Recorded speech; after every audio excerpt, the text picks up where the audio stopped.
Boa noite, 25 de outubro, terça-feira chuvosa em Bauru. Hoje, muitos motoristas que pegaram a estrada se lembraram de ligar os faróis por causa do tempo fechado. Mas agora, faça chuva, faça sol, não tem mais desculpa. Lei que obriga o uso do farol volta a valer e motorista só pode recorrer da multa se a rodovia não estiver sinalizada. Falta de apetite em idosos. O desinteresse pela comida pode ser dificuldade de mastigar.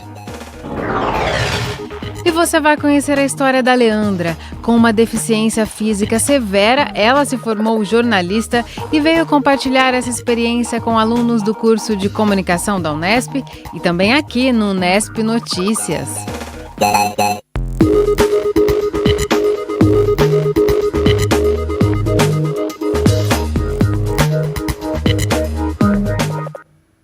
Depois de entrar em vigor e ser suspensa pela Justiça, agora a lei dos faróis nas rodovias volta a valer. A Polícia Rodoviária está de olho no motorista que andar com o farol do carro apagado durante o dia. Mas a multa só pode ser cobrada nos locais onde houver placa dizendo que é uma rodovia. A fiscalização voltou a valer no último dia 20, mas a real necessidade de manter os faróis acesos nas estradas, mesmo durante o dia, e a aplicação de multas para quem descumprir a lei, divide opiniões entre os motoristas. Eu vejo com bastante segurança, realmente é uma coisa que vem ajudar e muito a visibilidade, né? O senhor acha justo as multas? É necessário para poder educar o brasileiro, né? Você tem uma melhor percepção das pessoas, mas eu acho que tira, põe, acho que teria de melhorar isso aí, né? Essa legislação aí de uma forma mais clara para todo mundo, né? Acho que a longo prazo talvez possa saber, mas sei lá, eu acho meio bobeira, sei lá, não sei, eu tô andando, tô respeitando. A fiscalização havia sido suspensa no dia 2 de setembro pela Justiça Federal em Brasília, que acatou um pedido de liminar sob a alegação de que a falta de sinalização em rodovias que cortam o perímetro urbano das cidades poderia confundir os motoristas. Passado esse período, a Justiça entendeu que as multas já podem ser aplicadas, mas apenas nas estradas que estejam identificadas como rodovias por meio de placas. Para a Polícia Militar Rodoviária, a chamada Lei dos Faróis contribui com a segurança no trânsito. Desde 2004, existe uma recomendação do CONTRAN e uma recomendação do policiamento rodoviário para que os faróis baixos sejam acesos durante o dia. Porque nós sabemos, eu inclusive já fui em diversos acidentes, né? E principalmente em trevos de nível, trevos em nível, rodovia simples, onde a causa do acidente, principalmente no período da manhã, no final da tarde, teve muita relação com o condutor não visualizar o outro veículo. O tenente explica que antes da lei entrar em vigor, houve um período de adaptação de 45 dias. Apesar disso, muitos motoristas ainda se esquecem da obrigação. Por isso, a fiscalização vai ser útil para que todos respeitem as regras. Eu dou um exemplo do uso do cinto de segurança, né? Anteriormente, quando passou a vigorar a questão da obrigatoriedade do cinto, também houve um período de adaptação e nós sabemos, infelizmente, que muitos ainda só utilizam o cinto de segurança com o objetivo de não serem autuados, sendo que o cinto de segurança é um objetivo de mantê-lo seguro. Então a consciência, a prudência no trânsito, o respeito às leis é o que nós gostamos que todo cidadão aí observe. A lei inicial entrou em vigor no dia 8 de julho deste ano. No primeiro mês foram aplicadas mais de 124 mil multas pela Polícia Rodoviária Federal. A média é de 127 punições por hora. Em Bauru, foram registradas 1.106 infrações entre julho e setembro. O motorista que recebeu multa em rodovias não identificadas com sinalização poderá questionar a punição. Eles podem recorrer e acredito que o recurso demanda o sucesso. A partir do momento que o motorista recebe a infração, ele tem que se dirigir à autoridade de trânsito competente para a infração, identificando se é uma infração do órgão de trânsito ou da polícia rodoviária, para fazer a defesa competente ou procurar um advogado especializado em direito de trânsito. E para se livrar mesmo das multas, é bom ficar atento. Não é obrigatório, a princípio, o entendimento de que esteja sinalizado a obrigatoriedade do farol, e sim identificação da rodovia. Então, aquela via onde o motorista está transitando tem que ter uma identificação de que aquilo é uma rodovia, mesmo passando por dentro de uma cidade.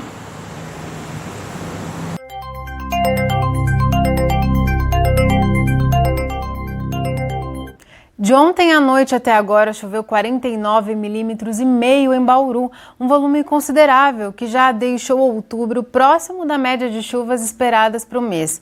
E deve ter mais nos próximos dias. As informações são do IPMET e do CPTEC.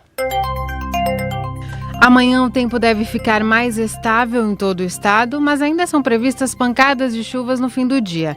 Já na quinta-feira, uma nova frente fria volta a trazer chuvas generalizadas para todas as regiões paulistas. Em Bauru, a quarta-feira pode ter pancadas à tarde e à noite. Agora a umidade do ar está em 90%. A velocidade dos ventos é baixa, de 4 km por hora.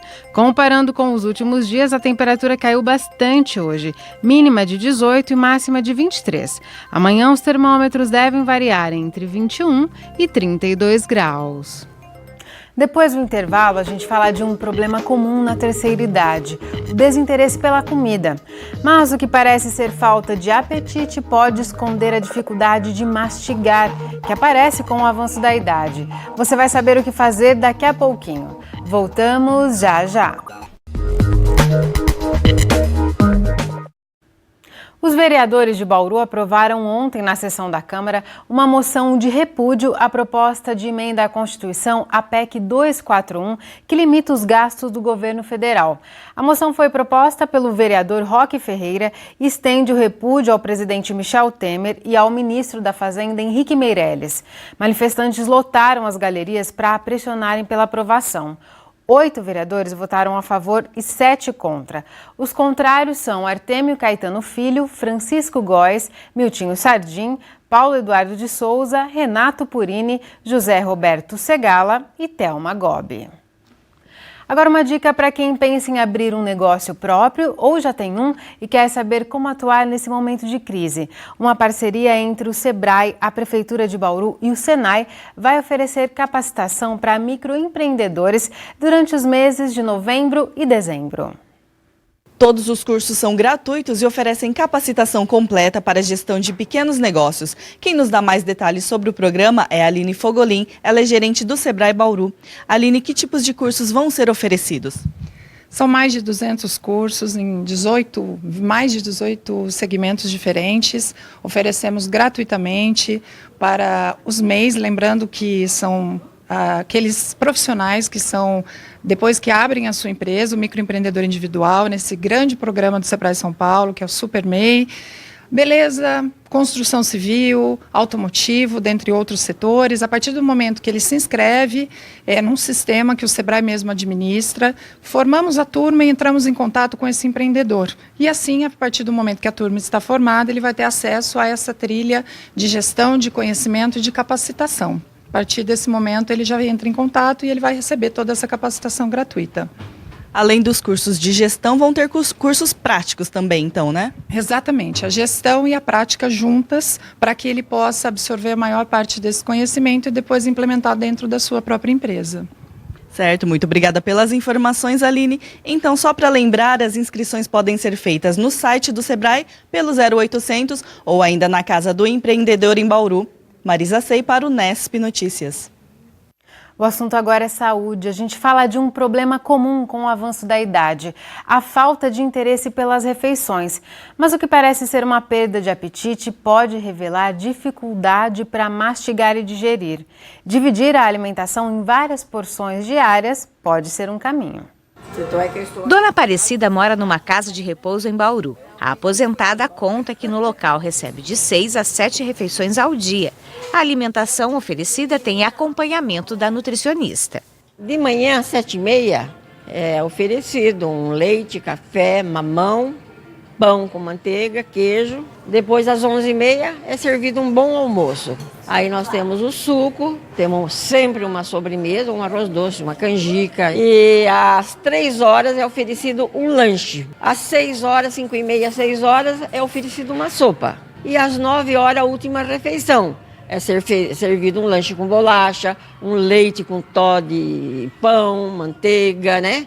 O apetite de Miriam é o mesmo de sempre, mas a aposentada, que também vive numa casa de idosos, toma alguns cuidados porque usa prótese dentária, mas não deixa de comer nada por conta disso. Na minha casa nós temos o hábito de gostar de tudo.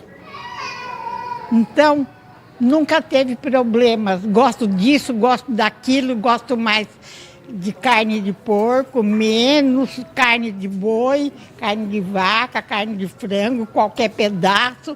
Na minha casa, nós nunca tivemos problema com a alimentação e eu continuo a não ter problemas. Eu como de tudo. A casa também procura oferecer refeições atrativas para que os internos mantenham o apetite o mais próximo do normal. É a dificuldade mais assim com o preparo do alimento, isso que a gente via de dificuldade com uma marmitaria. Por isso que a gente resolveu aqui no lar cozinhar, ter uma cozinha própria para preparar os alimentos nas condições que eles precisavam. Também para ter mais gosto, mais cor? Isso, o cheiro da comida, né, fazendo faz toda a diferença. Então o alimento preparado na hora estimula mais o apetite deles. A gente percebeu que depois que está cozinhando na unidade, esse apetite voltou. Oferecer várias refeições ao dia, facilitar o manuseio de talheres e se atentar para a consistência do alimento. Essas são algumas das recomendações dos especialistas para evitar uma das maiores queixas dos idosos, a perda do apetite. Segundo esta nutricionista, o desinteresse pelas refeições é causado pelo envelhecimento dos órgãos, que passam a ter dificuldades para digerir os alimentos. O próprio fato do envelhecimento corpóreo faz com que o organismo não absorva os nutrientes adequadamente. Então, uma alimentação adequada, bem orientada, feita dentro promovendo todas as necessidades que o idoso precisa, realmente melhora a qualidade de vida nessa fase. A nutricionista alerta que é necessário ficar atento ao idoso que reclama da falta de apetite, principalmente se houver perda de peso excessiva. A primeira orientação é procurar um médico, porque pode ter alguma doença associada não somente ao envelhecimento. E, na sequência, procurar um nutricionista para que possa orientar a melhor forma de conduzir a alimentação dessa pessoa. Orientar a forma de preparar esse alimento, a distribuição dessa alimentação durante o dia, garantiria uma alimentação mais adequada e uma melhor oferta dos nutrientes necessários para ele. Vânia também recomenda que o idoso seja estimulado a fazer atividades físicas e, sempre que possível, participar das refeições em família. Ele pode, sim, falar o que ele quer comer, pode participar das compras, se for possível, pode sentar à mesa junto com os demais representantes da família, se possível comer os mesmos pratos que a família está consumindo. Isso é muito importante para garantir uma melhor alimentação. No próximo bloco, você vai conhecer a história da Leandra Certeza. Ela tem uma deficiência física severa e compartilha a experiência como jornalista. Continue com a gente que o intervalo é bem rápido. O Unesp Notícias abre espaço agora para conhecer uma dessas histórias que inspiram a gente. Nós vamos conversar com Leandra Migoto Certeza. Ela nasceu com uma deficiência grave e rara, mas não foi impedimento para se formar jornalista. A Leandra deu uma palestra para os alunos do curso de comunicação da Unesp e veio compartilhar com a gente também a experiência dela. Leandra, é um prazer tê-la aqui no Unesp Notícias. Prazer é meu, obrigada. Leandra, de onde veio esse interesse em se tornar uma jornalista, com todas as dificuldades que você tem? E você tem uma experiência muito importante com revistas segmentadas para pessoas com deficiências, né? Primeiro assim, eu sempre fui uma criança que gostei muito de falar, falei cedo, e também escrever. Então, eu já escrevia poesia, lia muito, então a palavra e a vontade de conhecer novos mundos foi o que me levou ao jornalismo, né? Conhecer as experiências humanas. E aí eu fui fazer comunicação. E na faculdade eu conheci um projeto que a própria faculdade tinha com alunos com deficiência intelectual voltados a uma instituição, que já era um trabalho de inclusão em 1998, que esses alunos tinham aulas de informática dentro da própria faculdade. E lá eles tinham a possibilidade de conviver com alunos sem deficiência. E eu fiz uma reportagem, uma entrevista, né, entrevistas e reportagens, que saiu na primeira revista, assim, uma das primeiras em São Paulo, voltadas para as pessoas com deficiência. Ainda era uma mídia mais segmentada. E eu fiz tudo assim, com muita coragem, na raça mesmo, sabe? Não tinha ainda muita experiência, quase nenhuma, né? E também oportunidade de aprender muitas técnicas. E foi bem interessante. Daí, partiu para as outras revistas. Eu trabalhei em várias editoras com mídia segmentada. E como que você vê o papel dessa mídia, ainda que segmentada, para ampliar essa discussão, debate sobre inclusão na nossa sociedade? Hoje ainda são poucas as revistas que falam do assunto. É importante que elas existam, principalmente para as próprias famílias e para as pessoas, em geral, assim, conhecerem as pessoas com deficiência, o potencial que todas as pessoas têm. Né, que essas pessoas não têm só limitações, mas elas têm capacidades, potenciais em balanceamento. E a diversidade, né, a deficiência faz parte da diversidade humana. Então é importante que essas revistas ainda existam, e são poucas, principalmente só nas grandes capitais, como São Paulo, Rio. Agora, isso não pode ficar limitado a essas revistas segmentadas. A mídia tem que ser uma mídia inclusiva, que coloque as pessoas com deficiência também em todas as pautas. Vai falar de educação, vai falar de cultura, vai falar de saúde, né? Vai falar de trabalho, principalmente. Entrevista também uma pessoa com deficiência. Não só medicina, reabilitação,